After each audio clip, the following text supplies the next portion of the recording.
Joe Rogan, watching very lovely green woodpecker. I didn't see the other two. I heard them making noise.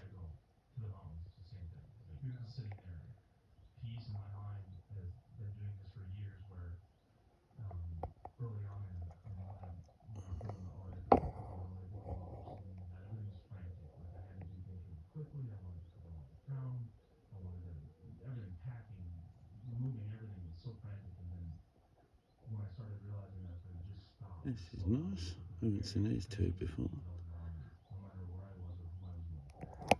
This is more comfortable.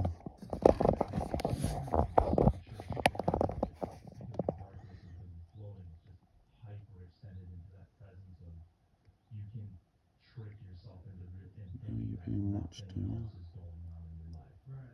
Yeah, no, I agree with you. I think that we take this attitude that we have in the city when you're dealing with traffic and massive amounts of people, and you sort of have that same momentum when you go into the mountains.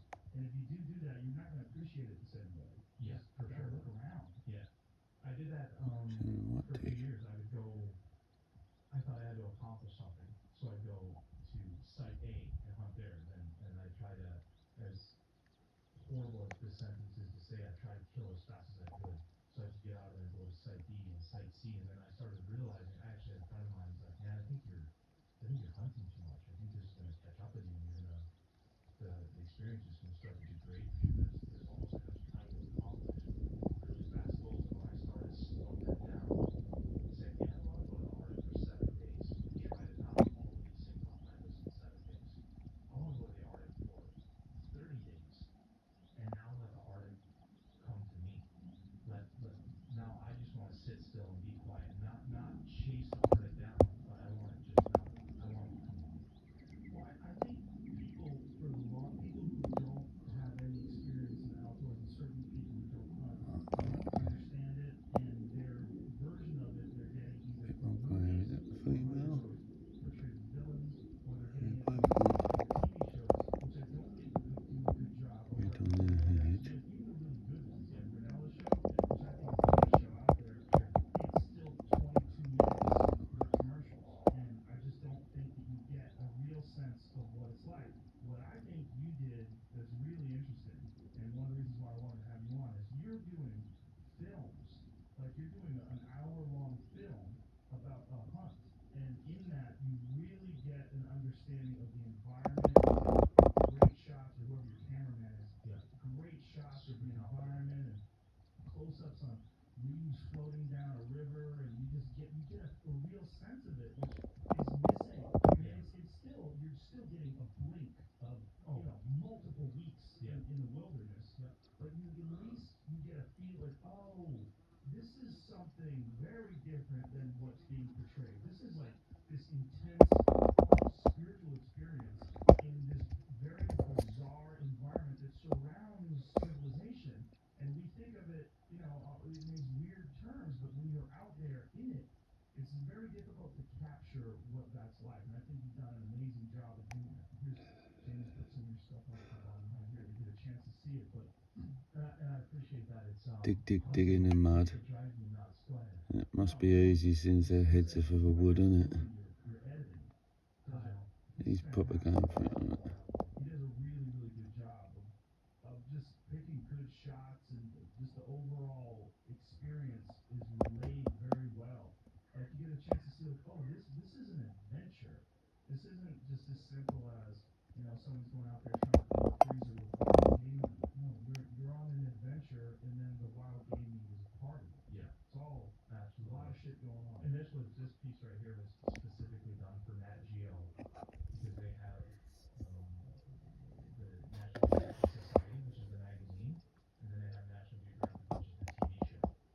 And so they hit me up for a bunch of TV shows. They wanted me to, come and find Bigfoot. They wanted me to, they called me for everything. They would call me and say, where are you right now? Where's your cabin? And I'd say, I don't have a cabin. And they say, well, surely you're skinning a beaver out right now. And I said, no, I live in Wisconsin, just not Minneapolis. I've been walking my lab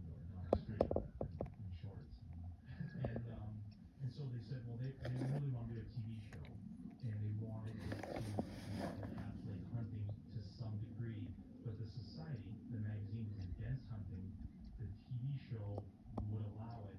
So they wanted me to do a no bullshit sermon, if you will, download, looking down the barrel of the camera, and just say, this isn't going to go public. This doesn't have to be pretty. It's not going to be editable.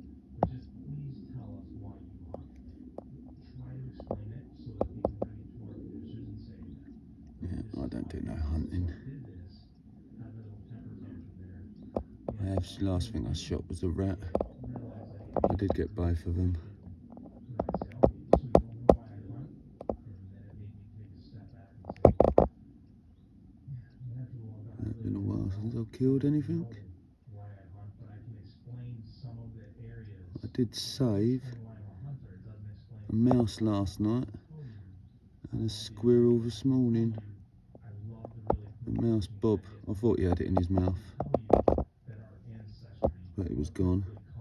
And then the squirrel let the dogs out this morning. There was a squirrel on the feeder and it had some acrobatics. Dolly had it in her mouth. I shouted at her and it went. It was lucky. It was a very lucky squirrel. It was about 5:30. He was they can open a couple of the bird feeders. They broke their own one. I did fix it, and I think one fell through the bottom of it. If you've seen the other videos, you know they get quite fat. He's lovely, isn't he?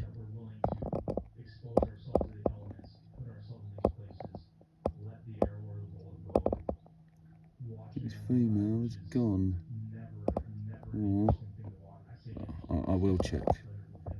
I will have to check. See who's who out of the pair.